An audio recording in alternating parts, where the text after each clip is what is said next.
Section 20 of Fantasy, Fairies and Ghosts. Fantasy, Fairies and Ghosts by Various.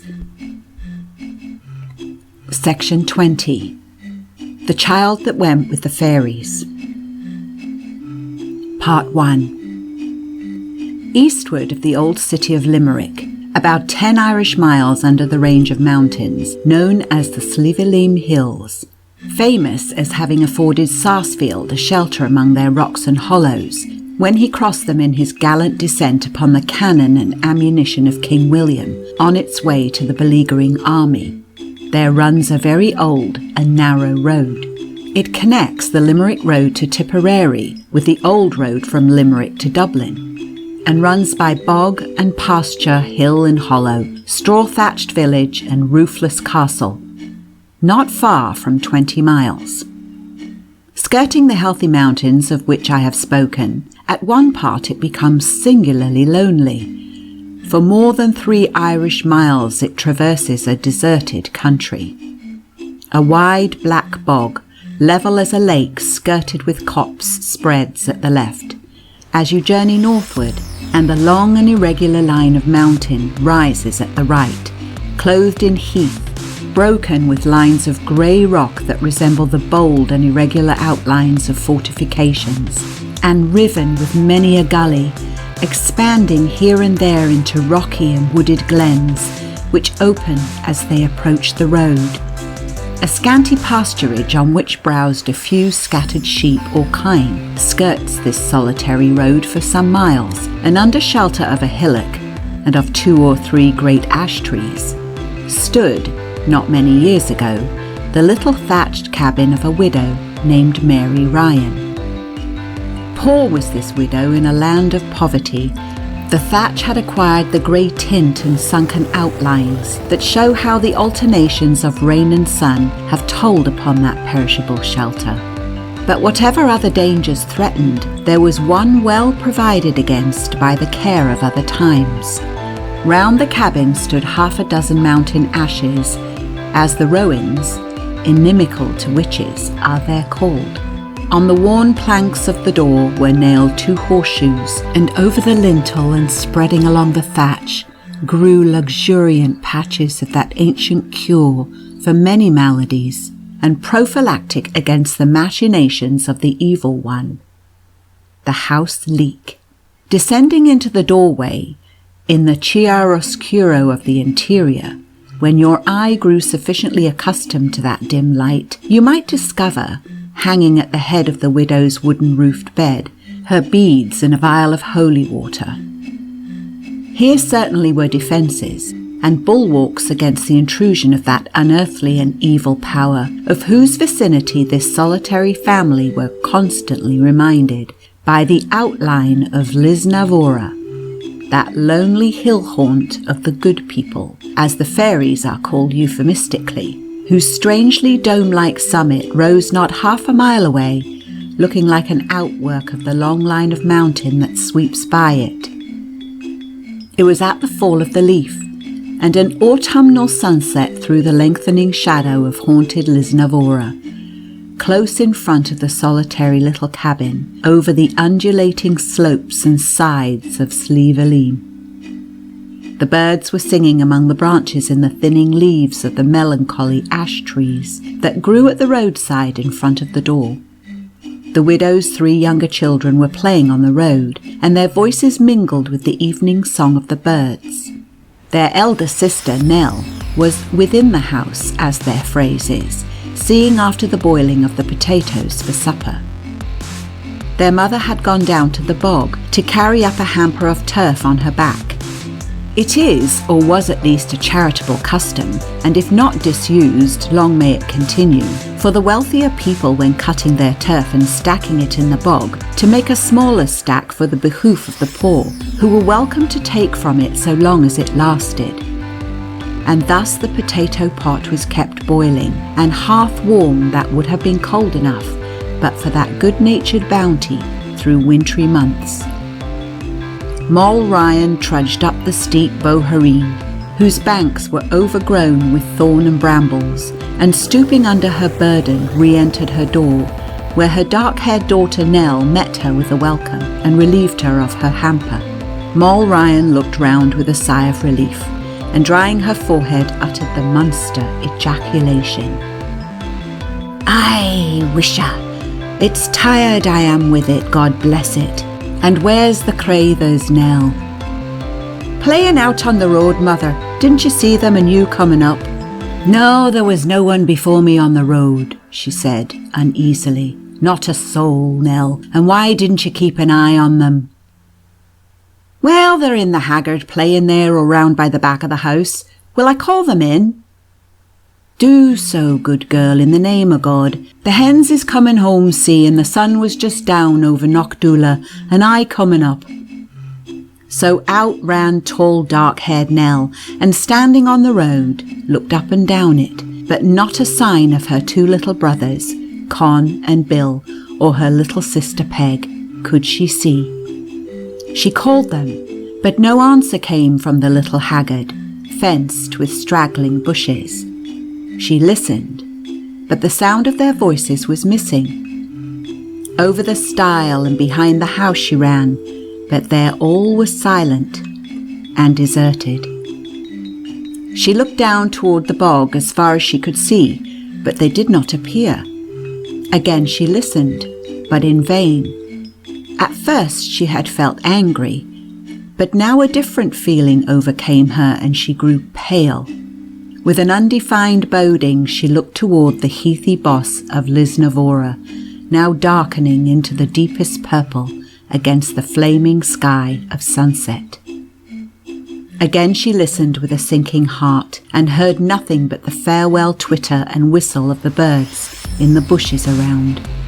How many stories had she listened to by the winter hearth of children stolen by the fairies at nightfall in lonely places? With this fear she knew her mother was haunted. No one in the country round gathered her little flock about her so early as this frightened widow, and no door in the 7 parishes was barred so early. Sufficiently fearful as all young people in that part of the world are of such dreaded and subtle agents, Nell was even more than usually afraid of them, for her terrors were infected and redoubled by her mother's. She was looking towards Lisnavora in a trance of fear, and crossed herself again and again and whispered prayer after prayer. She was interrupted by her mother's voice on the road, calling her loudly. She answered and ran round to the front of the cabin, where she found her standing. "And where in the world's the Crathers? Did you see sight of them anywhere?" cried Mrs. Ryan as the girl came over the stile. "Our mother, 'tis only what they're run down the road a bit. We'll see them this minute coming back. It's like goats they are, climbing here and running there, and if I had them here in my hand, maybe I wouldn't give them hiding all round." "May the Lord forgive you, Nell. The childer's gone. They're took, and not a soul near us, and Father Tom 3 miles away. And what'll I do? Or who's to help us this night? Oh, where's through, the Crathers is gone." "Wisht, mother, be easy. Don't you see them coming up?" And then she shouted in menacing accents, waving her arm and beckoning the children, who were seen approaching on the road, which some little way off made a slight dip which had concealed them. They were approaching from the westward and from the direction of the dreaded hill of Lisnavora. But there were only 2 of the children, and one of them, the little girl, was crying. Their mother and sister hurried forward to meet them, more alarmed than ever. "Where is Billy? Where is he?" cried the mother, nearly breathless, so soon as she was within hearing. "He's gone. They took him away, but they said he'll come back again," answered little Con with the dark brown hair. "He's gone away with the grand ladies," blubbered the little girl. "What ladies? Where? Oh, Liam Masthora, my darling, are you gone away at last? Where is he? Who took him? What ladies are you talking about? What way did he go?" she cried in distraction. "I couldn't see where he went, mother. 'Twas like as if he was going to Lisnavora. With a wild exclamation, the distracted woman ran on towards the hill alone, clapping her hands and crying aloud the name of her lost child. Scared and horrified, Nell, not daring to follow, gazed after her and burst into tears, and the other children raised high their lamentations in shrill rivalry. Twilight was deepening. It was long past the time when they were usually barred securely within their habitation. Nell led the younger children into the cabin and made them sit down by the turf fire, while she stood in the open door, watching in great fear for the return of her mother. After a long while, they did see their mother return. She came in and sat down by the fire and cried as if her heart would break. "Will I bar the door, Mother?" asked Nell. "I do. Didn't I lose enough this night without leaving the door open for more of yous to go? But first take and sprinkle the dust of the holy waters over you, a quishla, and bring it here till I throw a taste of it over myself and the crathers. And I wonder, Nell, you'd forget to do the like yourself, letting the crathers out so near nightfall. Come here and sit on my knees, Asthora. Come to me, Maverneen, and hold me fast in the name of God, and I'll hold you fast that none can take yous from me, and tell me all about it, and what it was, the Lord between us and harm, and how it happened and who was in it." And the door being barred, the two children, sometimes speaking together, often interrupting one another, often interrupted by their mother, managed to tell this strange story, which I had better relate connectedly and in my own language. End of section 20. Section 21 of Fantasy, Fairies and Ghosts by Fairies. The Child That Went with the Fairies. Part 2. The widow Ryan's 3 children were playing, as I have said, upon the narrow old road in front of her door. Little Bill, or Liam, about 5 years old, with golden hair and large blue eyes, was a very pretty boy, with all the clear tints of healthy childhood, and that gaze of earnest simplicity which belongs not to town children of the same age. His little sister Peg, about a year older, and his brother Con, a little more than a year elder than she, made up this little group. Under the great old ash trees, whose last leaves were falling at their feet in the light of an October sunset, they were playing with the hilarity and eagerness of rustic children, clamouring together, and their faces were turned towards the west and storied hill of Lisnavora. Suddenly, a startling voice with a screech called to them from behind, ordering them to get out of the way, and turning, they saw a sight such as they never beheld before. It was a carriage drawn by 4 horses that were pawing and snorting in impatience as it just pulled up. The children were almost under their feet and scrambled to the side of the road next their own door. This carriage and all its appointments were old-fashioned and gorgeous, and presented to the children, who had never seen anything finer than a turf car, and once an old chaise that passed that way from Killaloe, a spectacle perfectly dazzling. Here was antique splendour. The harness and trappings were scarlet and blazing with gold. The horses were huge and snow white, with great manes that, as they tossed and shook them in the air, seemed to stream and float, sometimes longer and sometimes shorter, like so much smoke. Their tails were long and tied up in bows of broad scarlet and gold ribbon. The coach itself was glowing with colours, gilded and emblazoned. There were footmen in gay liveries and 3 cocked hats, like the coachman's, but he had a great wig like a judge's, and their hair was frizzed out and powdered, and a long thick pigtail with a bow to it hung down the back of each.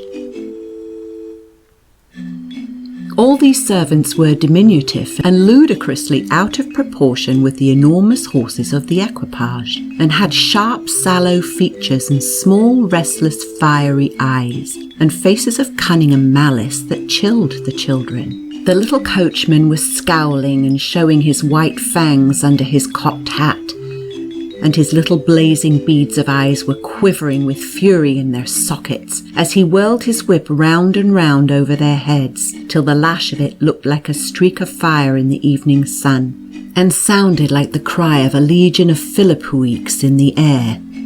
"Stop the princess on the highway!" cried the coachman in a piercing treble. "Stop the princess on the highway!"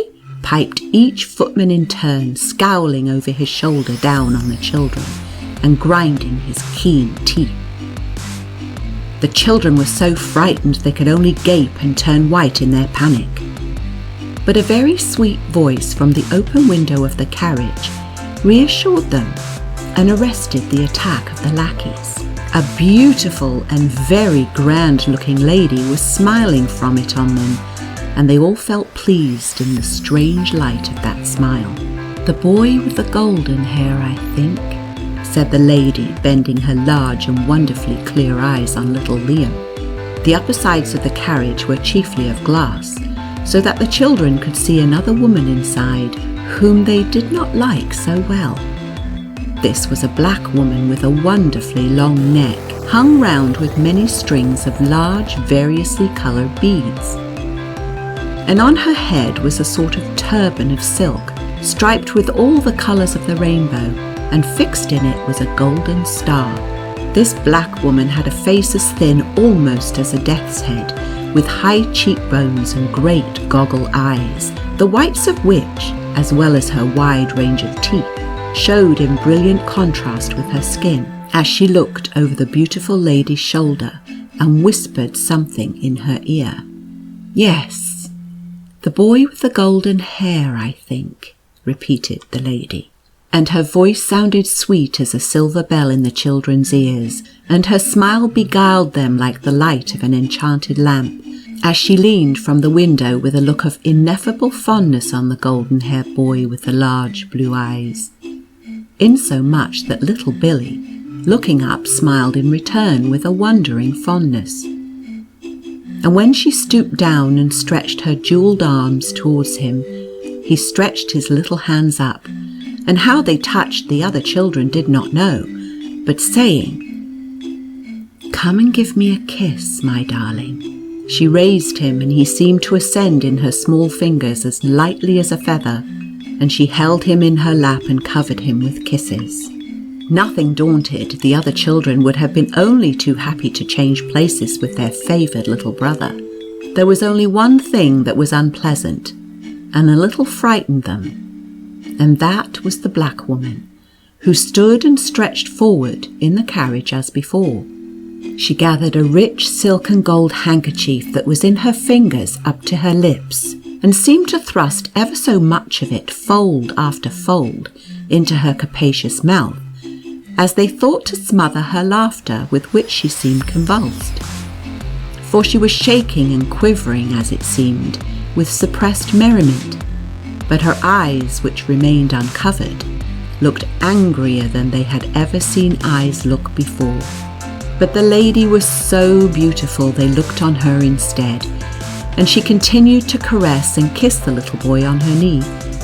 And smiling at the other children, she held up a large russet apple in her fingers, and the carriage began to move slowly on, and with a nod inviting them to take the fruit, she dropped it on the road from the window. It rolled some way beside the wheels, they following, and then she dropped another, and then another, and so on. And the same thing happened to all, for just as either of the children who ran beside had caught the rolling apple, somehow it slipped into a hole or ran into a ditch. And looking up, they saw the lady drop another from the window, and so the chase was taken up and continued till they got, hardly knowing how far they had gone, to the old crossroads that leads to Awney. It seemed that there the horses' hooves and carriage wheels rolled up a wonderful dust, which being caught in one of those eddies that whirl the dust up into a column on the calmest day, enveloped the children for a moment and passed whirling on towards Lisnavora. The carriage, as they fancied, driving in the centre of it, but suddenly it subsided. The straws and leaves floated to the ground, the dust dissipated itself, But the white horses and the lackeys, the gilded carriage, the lady and their little golden-haired brother were gone. At the same moment, suddenly the upper rim of the clear setting sun disappeared behind the hill of Knockdoola, and it was twilight. Each child felt the transition like a shock, and the sight of the rounded summit of Lisnavora, now closely overhanging them, struck them with a new fear. They screamed their brother's name after him, but their cries were lost in the vacant air. At the same time, they thought they heard a hollow voice say close to them, "Go home." Looking round and seeing no one, they were scared, and hand in hand, the little girl crying wildly, and the boy white as ashes from fear, they trotted homeward at their best speed to tell, as we have seen, their strange story. Molly Ryan never more saw her darling, but something of the lost little boy was seen by his former playmates. Sometimes when their mother was away earning a trifle at haymaking, and Nellie washing the potatoes for their dinner, or beetling clothes in the little stream that flows in the hollow close by, they saw the pretty face of little Billy, peeping in archly at the door and smiling silently at them. And as they ran to embrace him with cries of delight, he drew back, still smiling archly, and when they got out into the open day, he was gone, and they could see no trace of him anywhere. This happened often with slight variations in the circumstances of the visit. Sometimes he would peep for a longer time, sometimes for a shorter time. Sometimes his little hand would come in, and with bended finger beckon them to follow. But always he was smiling with the same arch look and wary silence. And always he was gone when they reached the door. Gradually these visits grew less and less frequent, and in about 8 months they ceased altogether, and little Billy, irretrievably lost, took rank in their memories with the dead. One wintry morning, nearly a year and a half after his disappearance, their mother having set out for Limerick soon after cockcrow to sell some fowls at the market, the little girl, lying by the side of her elder sister who was fast asleep, just at the grey of the morning heard the latch lifted softly, and saw little Billy enter and close the door gently after him. There was light enough to see that he was barefoot and ragged, and looked pale and famished. He went straight to the fire and cowered over the turf embers, and rubbed his hands slowly, and seemed to shiver as he gathered the smouldering turf together. The little girl clutched her sister in terror and whispered, "Waken, Nellie, waken. Here's Billy come back." Nellie slept soundly on, but the little boy, whose hands were extended close over the coals, turned and looked toward the bed, it seemed to her in fear, and she saw the glare of the embers reflected on his thin cheek as he turned toward her. He rose and went on tiptoe quickly to the door in silence, and let himself out as softly as he had come in. After that, the little boy was never seen any more by any one of his kindred.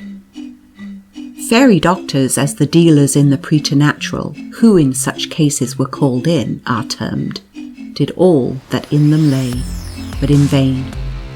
Father Tom came down and tried what holier rites could do, but equally without result. So little Billy was dead to mother, brother and sisters, but no grave received him. Others whom affection cherished lay in holy ground, in the old churchyard of Abington, with headstone to mark the spot over which the survivor might kneel, and say a kind prayer for the peace of the departed soul. But there was no landmark to show where little Billy was hidden from their loving eyes, unless it was in the old hill of Lisnavora, that cast its long shadow at sunset before the cabin door, or that, white and filmy in the moonlight in later years, would occupy his brother's gaze as he returned from fair or market, and draw from him a sigh and a prayer for the little brother he had lost so long ago and was never to see again. End of section 21.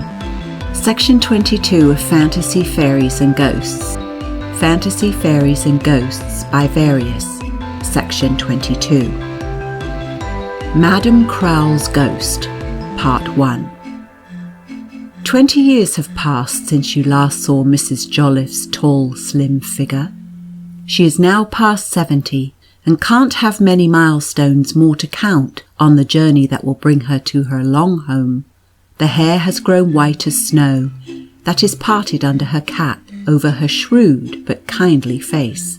But her figure is still straight and her step light and active.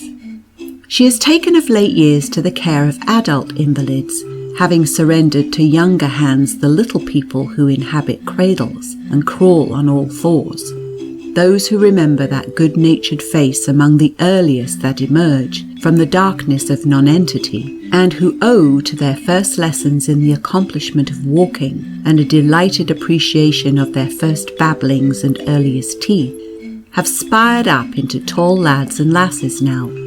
Some of them shew streaks of white by this time in brown locks, the bonny gooden hair that she was so proud to brush and shew to admiring mothers, who are seen no more on the green of Golden Friars, and whose names are traced now on the flat grey stones in the churchyard.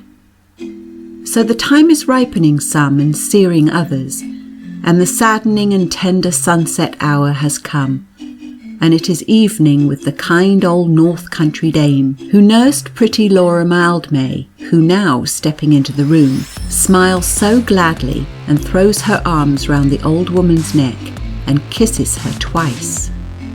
"Now this is so lucky," said Mrs. Jenner. "You have just come in time to hear a story."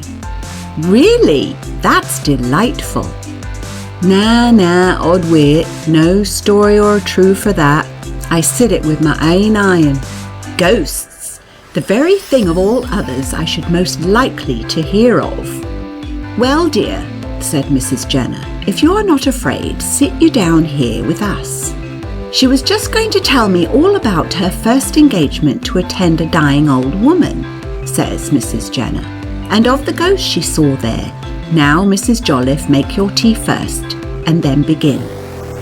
The good woman obeyed, and having prepared a cup of that companionable nectar, she sipped a little, drew her brows slightly together to collect her thoughts, and then looked up with a wondrous solemn face to begin.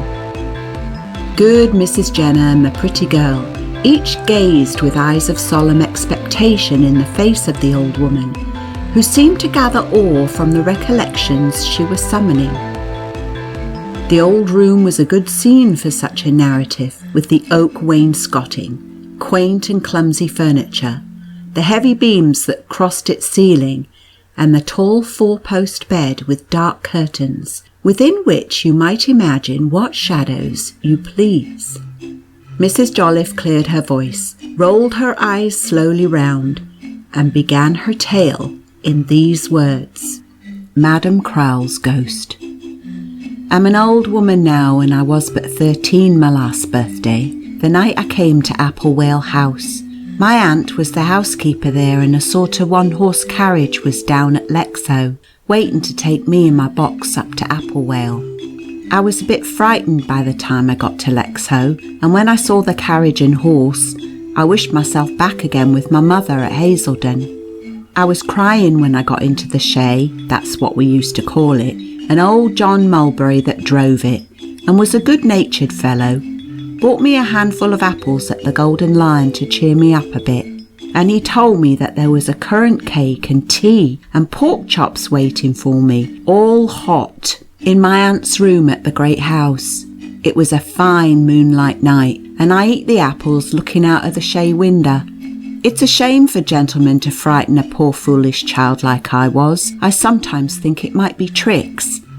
There was 2 on 'em on the tap of the coach beside me, and they began to question me after nightfall, when the moon rose, where I was going to. Well, I told them it was to wait on Dame Arabella Crowle of Applewale House, nearby Lexow. Ho then, says one of them, you'll not be long there. And I looked at him as much as to say, why not? for I had spoken out when I told them where I was going, as if 'twas something clever I had to say. "Because," says he, "and don't you for your life tell no one, only watch her and see. She's possessed by the devil, and more'n half a ghost. Have you got a Bible?" "Yes, sir," says I, for my mother put my little Bible in my box, and I knew it was there, and by the same token, though the print's too small for my old eyes, I have it in my press to this hour. As I looked up at him saying, "Yes, sir," I thought I saw him winking at his friend, but I could not be sure. "Well," says he, "be sure you put it under your bolster every night. It will keep the old girl's claws off you." And I got such a fright when he said that you wouldn't fancy, and I'd a liked to ask him a lot about the old lady, but I was too shy, and he and his friend began talking together about their own concerns, and dowly enough I got down, as I told you, at Lexho. My heart sank as I drove into the dark avenue. The trees stand very thick and big, as old as the old house almost, and 4 people with their arms out and fingertips touching barely girds round some of them. Well, my neck was stretched out of the window, looking for the first view of the great house, and all at once we pulled up in front of it. A great white and black house it is, with great black beams across and right up it, and gables looking out as white as a sheet to the moon, and the shadows of the trees, 2 or 3 up and down in front. You could count the leaves on 'em, and all the little diamond-shaped window panes, glimmering on the great hall window, and great shutters in the old fashion, hinged on the wall outside, bolted across all the rest of the windows in front, for there was but 3 or 4 servants, and the old lady in the house, and most of rooms was locked up. My heart was in my mouth when I said the journey was over, and this the great house afore me, and I sat near my aunt, and I never said till noo, and Dame Crowell that I was to come and wait upon, and was afeared on already. My aunt kissed me in the hall and brought me to her room. She was tall and thin, with a pale face and black eyes, and long thin hands with black mittens on. She was past 50, and her word was short, but her word was law. I have no complaints to make of her, but she was a hard woman, and I think she would have been kinder to me if I had been her sister's child in place of her brother's, but all that's of no consequence noo. The squire, his name was Mr. Chevenix Crowell, he was Dame Crowell's grandson, came down there by way of seeing that the old lady was well treated, about 2 or 3 in the year. I said him but 2 all the time I was at Applewell House. I can't say but she was well taken care of, notwithstanding, but that was because my aunt and Meg Wyvern, that was her maid, had a conscience and did their duty by her. Mrs. Wyvern, Meg Wyvern my aunt called her to herself, and Mrs. Wyvern to me, was a fat jolly lass of 50, a good height and a good breadth, always good-humoured and walked slow. She had fine wages, but she was a bit stingy, and kept all her fine clothes under lock and key, and wore mostly a twilled chocolate cotton with red and yellow, and green sprigs and balls on it, and it lasted wonderful. She never gave me nout, not the valley or a brass thimble, all the time I was there, but she was good-humoured and always laughing, and she talked no end of prose over her tea. And seeing me so sackless and dowly, she roused me up with her laughing and stories, and I think I liked her better than my aunt. Children is so taken with a bit of fun or a story, though my aunt was very good to me, but a hard woman about some things, and silent always. My aunt took me into her bedchamber that I might rest myself a bit while she was setting the tea in her room, but first she patted me on the shoulder, and said I was a tall lass of my years, and had spired up well, and asked me if I could do plain work and stitching, and she looked in my face and said I was like my father, her brother that was dead and gone, and she hoped I was a better Christian, I wouldna do her their lids, would not do anything of that sort. It was a hard saying the first time I set foot in her room, I thought. When I went into the next room, the housekeeper's room, very comfortable, yak, oak all round. There was a fine fire blazing away with coal and peat and wood, all in a low together, and tea on the table and hot cake and smoking meat. and there was Mrs. Wyvern, fat, jolly, and talking away, more in an hour than my aunt would in a year. While I was still at my tea, my aunt went upstairs to see Madam Crowle. "She's a-gone up to see that old Judith Squales is awake," says Mrs. Wyvern. "Judith sits with Madam Crowle when me and Mrs. Shutters," that was my aunt's name, "is away. She's a troublesome old lady. You'll have to be sharp with her, or she'll be into the fire and out at window. She goes on wires, she does, old though she be." "How old, ma'am?" says I. 93 her last birthday, and that's 8 months gone," says she, and she laughed. "And don't be asking questions about her before your aunt, mind. I tell ye, just take her as you find her, and that's all." "And what's to be my business about her, please, ma'am?" says I. "About the old lady? Well," says she, "your aunt, Mrs. Shutters, will tell you that. But I suppose you'll have to sit in the room with your work and see she's at no mischief, and let her amuse herself with her things on the table, and get her food or drink as she calls for it, and keep her out of mischief and ring the bell hard if she's troublesome." "Is she deaf, ma'am?" "No, nor blind," says she, as sharp as a needle, "but she's gone quite orpy and can't remember nowt rightly, and Jack the Giant Killer or Goody Two Shoes will please her as well as the King's Court, or the affairs of the nation." "And what did the little girl go away for, ma'am, that went on Friday last?" "My aunt wrote to my mother she was to go." "Yes, she's gone." "What for?" says I again. "She didn't answer Mrs. Shutters, I do suppose," says she. "I don't know. Don't be talking. Your aunt can't abide a talking child." "And please, ma'am, is the old lady well in health?" says I. "It ain't no harm to ask that," says she. "She's torfling a bit lately, but better this week past, and I dare say she'll last out 100 years yet. Hish, here's your aunt coming down the passage." In comes my aunt and begins talking to Mrs. Wyvern, and I, beginning to feel more comfortable and at home-like, was walking about the room looking at this thing and at that. There was pretty old china things on the cupboard and pictures again the wall, and there was a door open in the wainscot, and I seen a queer old leathern jacket with straps and buckles to it, and sleeves as long as the bedpost hanging up inside. End of section 22. Section 23 of Fantasy, Fairies and Ghosts by Various. Madam Crowle's Ghost, Part 2. "What's that you're at, child?" says my aunt sharp enough, turning about when I thought she least minded. "What's that in your hand?" "This, ma'am?" says I, turning about with the leathern jacket. "I don't know what it is, ma'am." Pale as she was, the red came up in her cheeks, and her eyes flashed with anger, and I think only she had 6 steps to take between her and me. She'd have give me a scissor. But she did give me a shake by the shoulder, and she plucked the thing out of my hand, and says she, "While ever you stay here, don't ye meddle with nowt that don't belong to ye." And she hung it up on the pin that was there, and shut the door with a bang and locked it fast. Mrs. Wyvern was lifting up her hands and laughing all this time, quietly in her chair, rolling herself a bit in it as she used when she was kinking. The tears was in my eyes, and she winked at my aunt, and says she, drying her own eyes that were wet with the laughing, "Tut, the child meant no harm. Come here to me, child. It's only a pair of crutches for lame ducks, and ask us no questions, mind, and we'll tell you no lies. And come here and sit down and drink a mug of beer before you go to your bed." My room, mind ye, was upstairs next to the old lady's, and Mrs. Wyvern's bed was near hers in her room, and I was to be ready at call if need should be. The old lady was in one of her tantrums that night and part of the day before.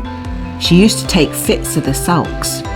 Sometimes she would not let them dress her, and at other times she would not let them take her clothes off.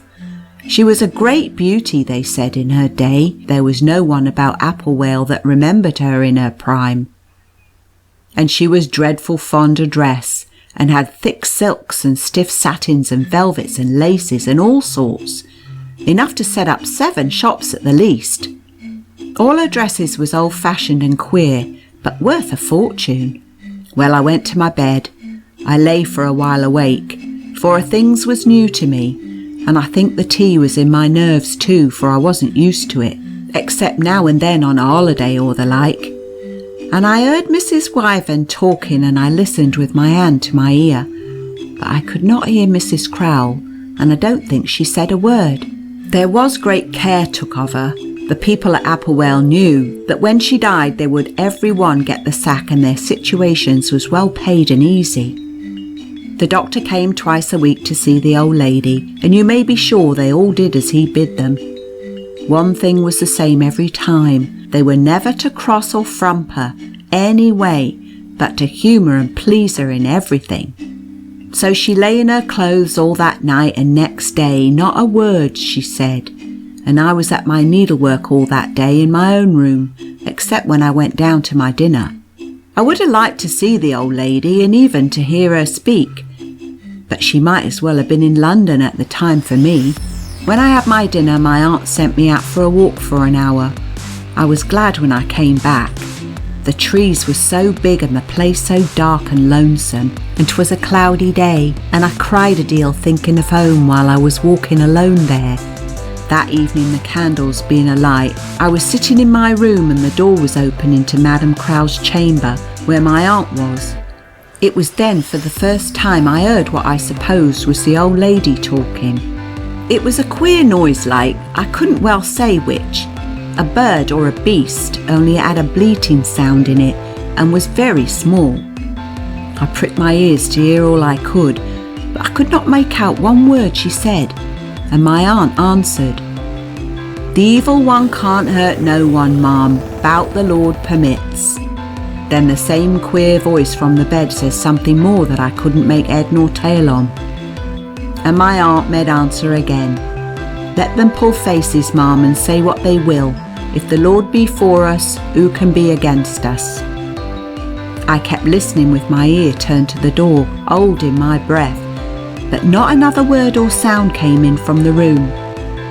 In about 20 minutes, as I was sitting by the table looking at the pictures in the old Aesop's fables, I was aware of something moving at the door, and looking up I see my aunt's face looking in at the door, and her hand raised.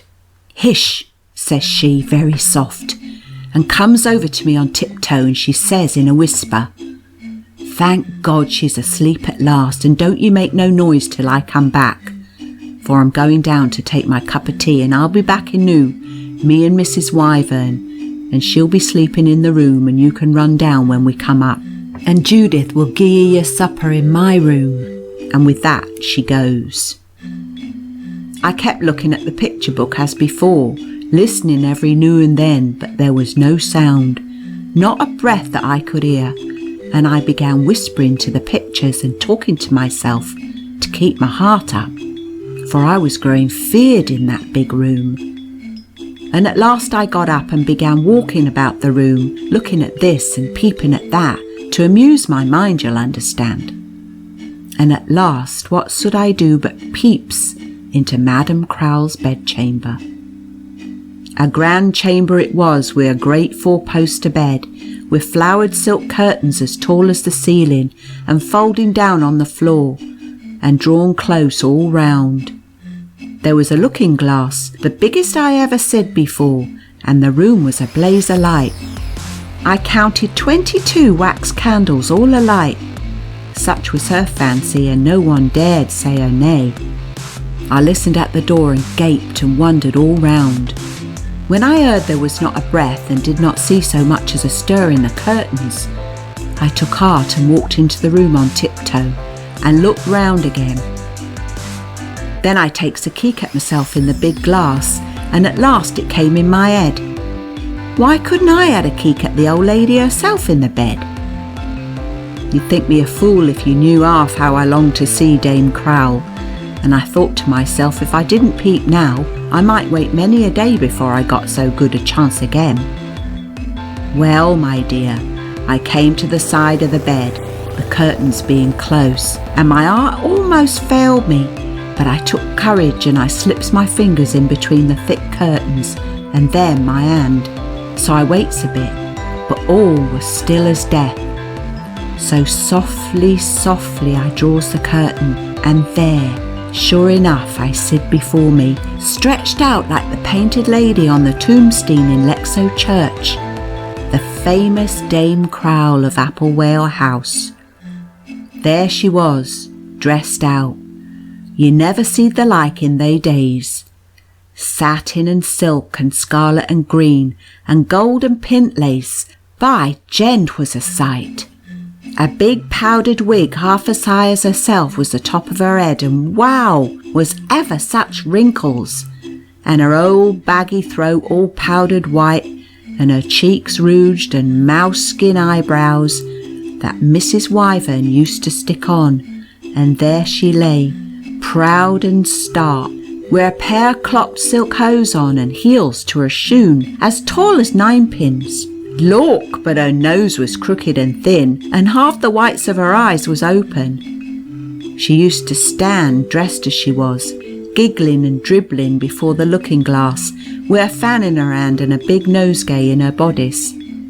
Her wrinkled little hands were stretched down by her sides, and such long nails, all cut into points, I never sid in my days.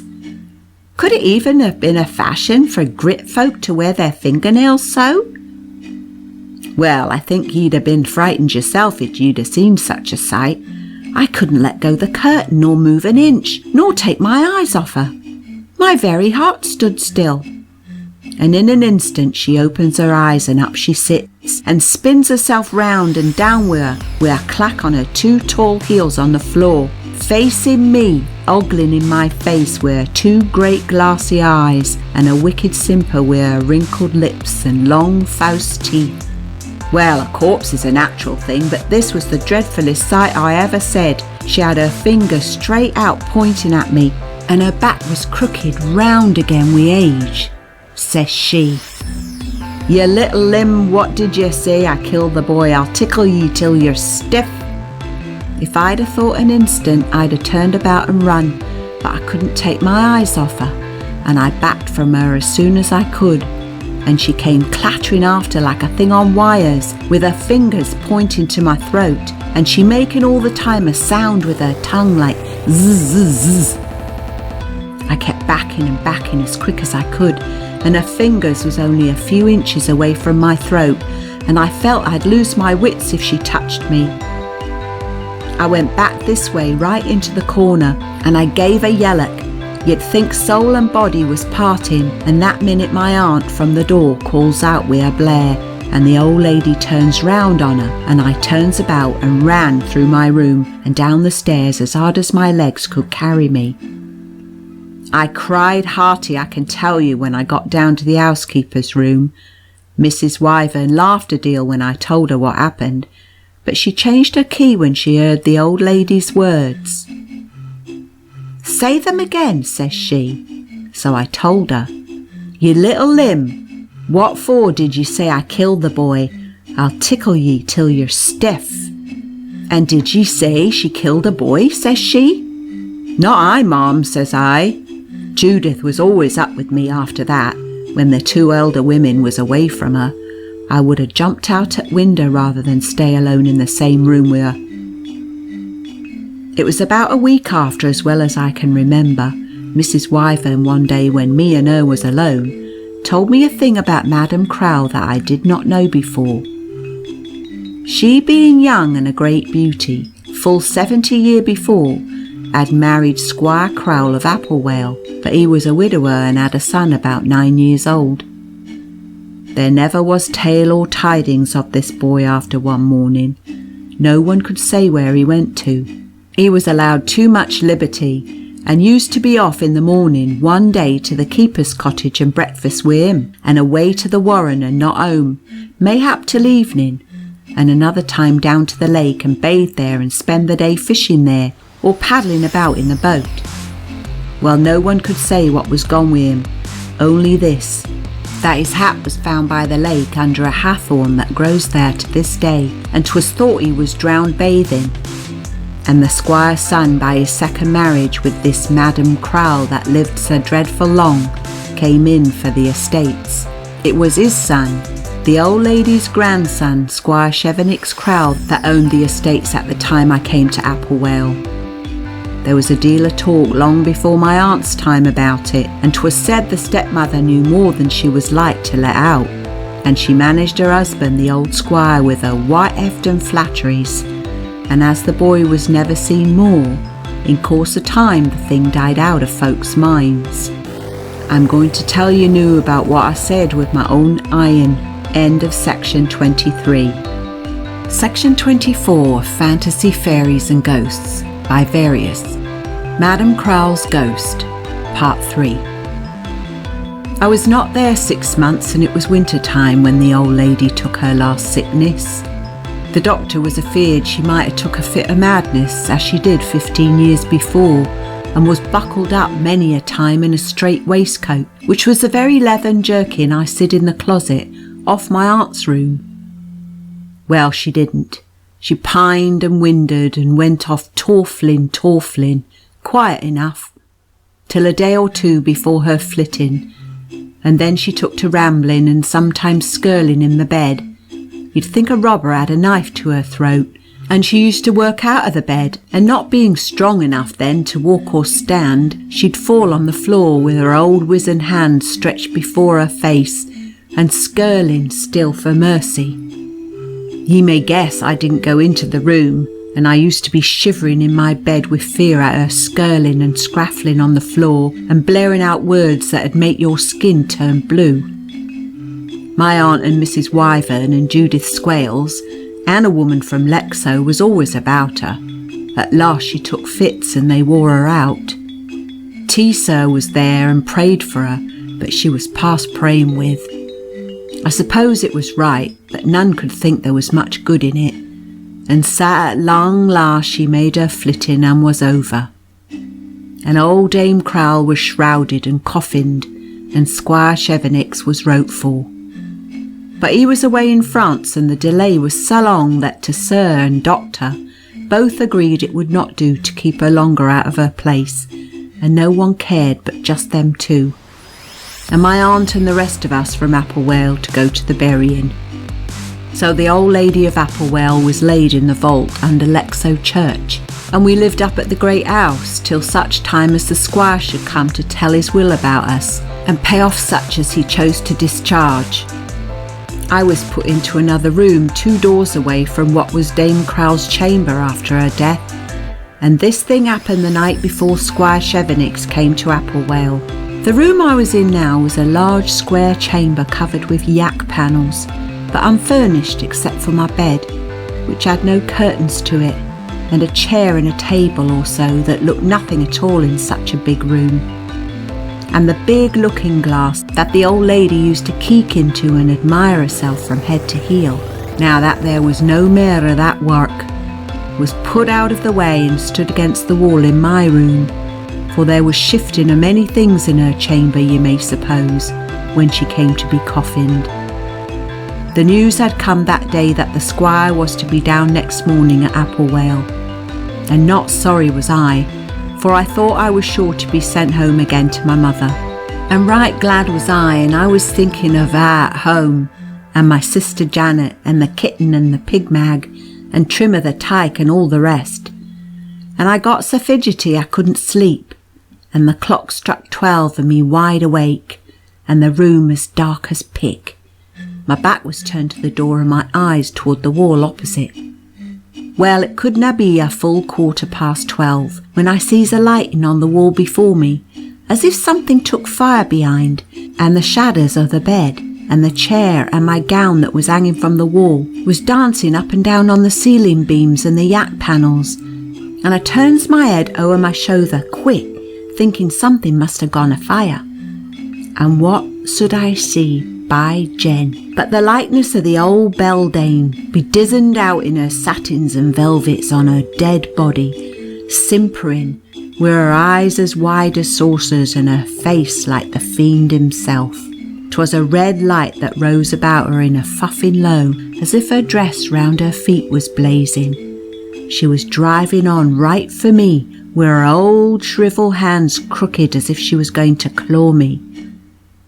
I could not stir, but she passed me straight by with a blast of cold air, and I sid her at the wall in the alcove, as my aunt used to call it. which was a recess where the state bed used to stand in old times, where a door opened wide, and her hands groping in at something was there. I never sit that door before, and she turned round to me like a thing on a pivot, flying, and all at once the room was dark, and I standing at the far side of the bed. I don't know how I got there, and I found my tongue at last, and if I didn't a blare a yellock, running down the gallery and almost pulled Mrs. Wyvern's door off to hooks and frighted her half out of wits. You may guess I didn't sleep that night, and with the first light down with me to my aunt as fast as my 2 legs could carry me. Well, my aunt didn't frump or flight me as I thought she would, but she held me by the hand and looked hard in my face all the time, and she told me not to be feared, and says she, "Had the appearance a key in its hand?" "Yes," says I, bringing it to mind, "a big key in a queer brass handle." "Stop a bit," says she, letting go my hand and opening the cupboard door. "Was it like this?" says she, taking one out in her fingers and showing it to me with a dark look in my face. "That was it," says I, quick enough. "Are you sure?" she says, turning it around. "Sart," says I, and I felt like I was going to faint when I said it. "Well, that will do, child," says she, softly thinking, and she locked it up again. "The squire himself will be here today before 12 o'clock, and you must tell him all about it," says she, thinking, and I suppose I'll be leaving soon. "And so the best thing for the present is that you should go home this afternoon, and I'll look out another place for you when I can." Fain was I, ye may guess, at that word. My aunt packed up my things for me and the £3 that was due to me to bring home, and Squire Crowle himself came down to Applewell that day, a handsome man about 30 years old. It was the second time I sid him, but this was the first time he spoke to me. My aunt talked with him in the housekeeper's room, and I don't know what they said. I was a bit feared on the squire, he being a great gentleman down in Lexo, and I daren't go near till I was called. And says he, smiling, "What's a this ye send, child? It mun be a dream, for you know there's na sick a thing as a beau or a freet in all the world. But whatever it was, my little maid, sit ye down and tell all about it from first to last." Well, so soon as I made an end, he thought a bit, and says he to my aunt, "I mind the place well. In old Sir Oliver's time, Lame Wendell told me there was a door in that recess to the left, where the lassie dreamed she saw my grandmother open it. He was past 80 when he told me that, and I but a boy. The plate and jewels used to be kept there long ago, before the iron closet was made in the arras chamber, and he told me the key had a brass handle. And this, you say, was found in the bottom of the kist where she kept her old fans. Now, would not it be a queer thing if we found some spoons or diamonds forgot there? You mun come up wi' us, lassie, and point to the very spot." Loath was I, and my heart in my mouth, and fast I held my aunt's hand as I stepped into that awesome room, and showed them both how she came and passed me by, and the spot where she stood and where the door seemed to open. There was an old empty press against the wall then, and shoving it aside, sure enough, there was the tracing of a door in the wainscot, and a keyhole stopped with wood, and planed across as smooth as the rest, and the joining of the door all stopped with putty the colour of yak. And, but for the hinges that showed a bit when the press was shoved aside, you would not conceit there was a door there at all. "Ha," says he with a queer smile, "this looks like it." It took some minutes with a small chisel and hammer to pick the bit of wood out of the keyhole. The key fitted sure enough, and with a strang twist and a long squeak, the bolt went back and he pulled the door open. There was another door inside, stranger than the first, but the lacks was gone, and it opened easy. Inside was a narrow floor and walls and vault of brick. We could not see what was in it, for 'twas dark as pick. When my aunt had lighted the candle, the squire held it up and stepped in. My aunt stood on tiptoe trying to look over his shoulder, and I didna see nought. "Ha ha," says the squire, stepping backward. "What's that? Give me the poker quick," says he to my aunt. And as she went to the hearth, I peeps beside his arm, and I said, "Squat down in the far corner, a monkey or a flayin' on the chest, or else the mace shrivelled up, wizened old wife that ever was seen on earth." "By Jen," says my aunt, as putting the poker in his hand. She keeked by his shoulder and said the ill-favoured thing, "Ha care, sir, what you're doing. Back wi' ye and shut to the door." But in place of that, he steps in softly with the poker pointed like a sword, and he gives it a poke, and down it all tumbles together, head and in a heap of bayons and dust, little Maya and a hatful. 'Twas the bayons o' a child, aye, the rest went to dust at a touch. They said nowt for a while, but he turns round the skull as it lay on the floor. Young as I was, I conceited I knew well enough what they were thinking on. "A dead cat," says he, pushing back and blowing out the candle and shutting to the door.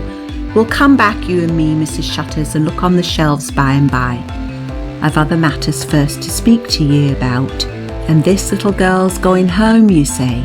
She has her wages, and I mun make her a present," says he, patting my shoulder with his hand. And he did give me a £1, and I went off to Lexo about an hour after, and so home by the stagecoach. And fain was I to be at home again, and I never said Dame Crowle or Applewale, God be thanked, either in appearance or in dream at efter.